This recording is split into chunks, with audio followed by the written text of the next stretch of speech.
Albatta qarz berishning fazilati katta. Payg'ambarimiz aytadilar: "Ma min muslimin yuqridu musliman qardan marratayni illa kana ka sadaqatiha marratan."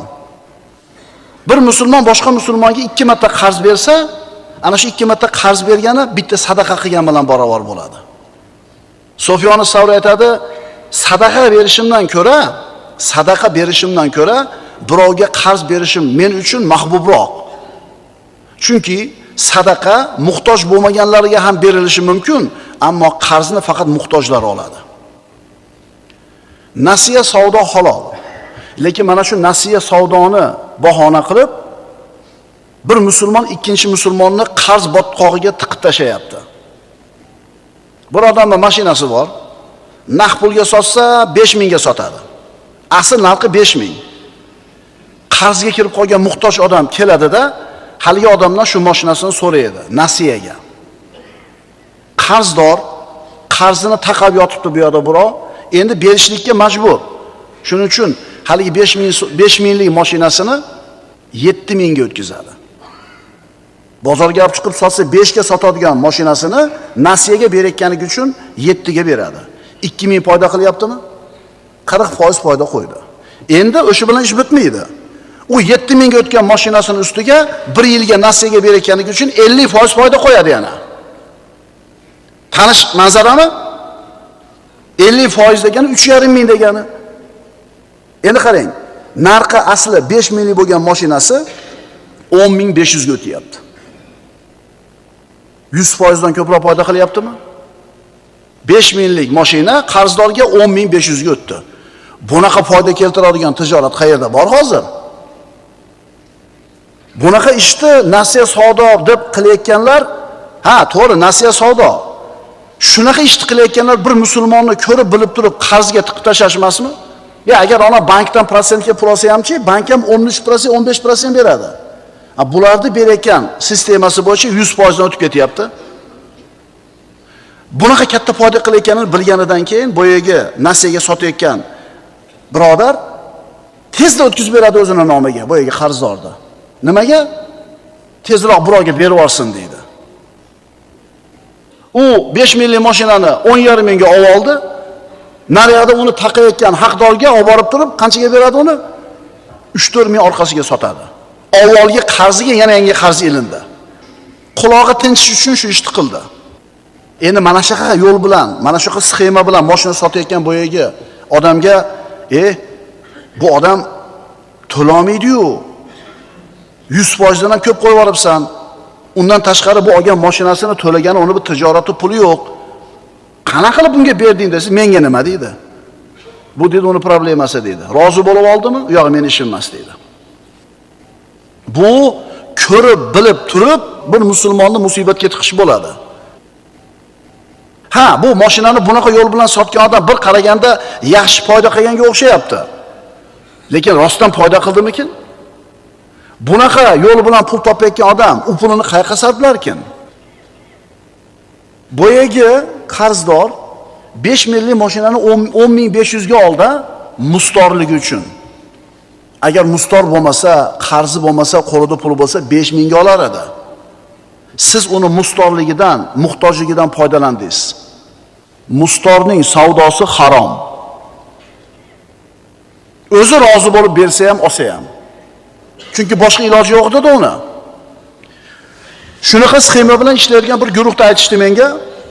Mana shu uslub bilan qarzdorga mashina berishar ekan. Bittasi beradi, shu sistema bilan 100% dan ko'proq qilib, muddat kelib to'lamay qolgan paytda ikkinchisi borib, mashinamni oldi taklif qiladi.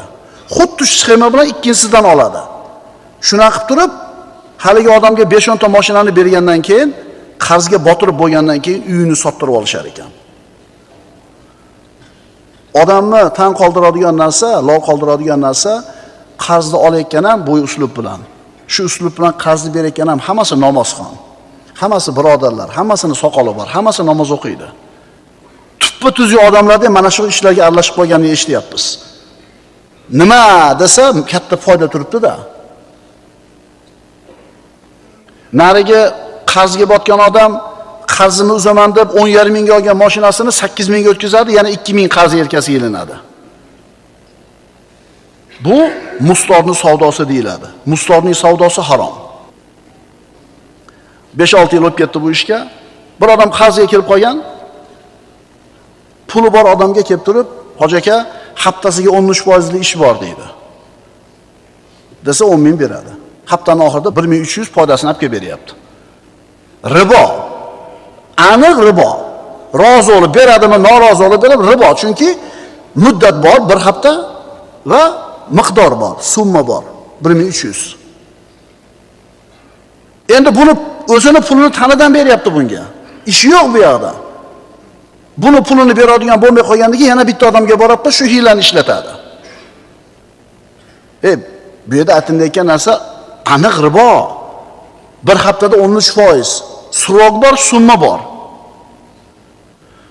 100 ming bersa haftaning oxirida 13 ming oladi. 200 ming bersa 26 ming oladi. Zo'rda. Ikki tomon ham rozi. Yana bitta holat yaqinda bo'lgani bu. Pulni qarzga berayotgan odam ribo sharti bilan bergan, lekin ikki tomon rozi bo'lgani uchun halol bo'ladigan fatvo bilan yurgan. Ana shunaqa taqvoli ukalardan bittasini ishini ko'ring. Bu hali mazhab kerak emas deydiganlardan ekan, keyin bildik. O'zini ilmli deb bilar ekan, falon joydan o'qib kelgan ekan. Xullas shu ilmlik qo'shtirnoq ichidagi odam 10 ming bergan, oyda oxirida 13 ming va 1300 foyda beradi. Shu ishni qilib shiqillatib foydani olavergan. Endi bu yerga qarzdor botib ketganidan keyin o'zini bir yaqini bilan boradi haligi ilmli odamning oldiga. Haligi yaqini aytadiki, "Uka, sizni bergan pulingiz ribo bo'lib qopti-yu." Desa, "Yo'q, ribo emas aka. Men ilmliman, o'qib kelganman, men bilaman." Masalan, zino harom-a? Harom. Ko'chadagi bir ayol bilan zino qilsangiz harom. Endi shu harom bo'lgan zinoni o'sha ayolni rozi bo'lib nikohingizga olsangiz, u ham rozi bo'lib nikohingizga o'tsa halol bo'lib qoladimi? Ha? Bizning ishimiz ham shunaqa. Ikkalamiz rozi bo'lib berib olganmiz, deyapti. Qiyosni qarang. Bu fiqhdagi yangi usulni qarang, qo'shtirnoq ichidagi usulni. Ikki tomon rozi bo'lsa, halol bo'lib qolsa, oho, rosa ilmli ekansanmi, ha? Qiyosni qarang. Ikki tomon rozi bo'lsa, halol bo'lib qolar ekan. Senaqa ilmli edi.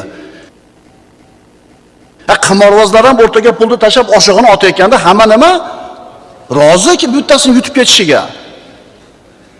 Ilmni qarang. Qaysi mazhabda bor? Qaysi fiqh usulida bor?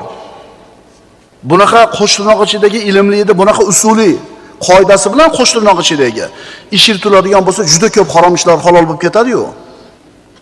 Ko'ryapsizlarmi bu ilmlilar qanchalar ilmliligini? O'zini to'qib olgan usuli bilan harom narsani halol qilib turibdi. Qaysi mazhabda bor bu? Qaysi usulda bor? Qiyosni qarang. Zinoni nikohga olib kelib turib, shunga qiyoslab qilayotgan ishini halollayapti. Mazhab kerak emas deydiganlardan bu odam. Shuning uchun bironta mazhabda ushlamaganlar o'zlariga mana shunday bir qo'shtirnoq ichidagi qoidalarni, formulalarni to'qib olaveradi. Agar bu odam bu qilayotgan ishini haromligini bilmay qilayotgan bo'lsa, faqat gunohkor bo'ladi. Tavba qilsin, to'xtatsin. Agar bilib turib halol deyotgan bo'lsa, bu odam haromni halol qilganligi uchun dindan chiqib kofir bo'ladi. Surok bor, summa bor. Bir oyda 15 ming dollar. Bir haftada 2 ming dollar. Dedimi? Tamom, bu ribo bo'ladi.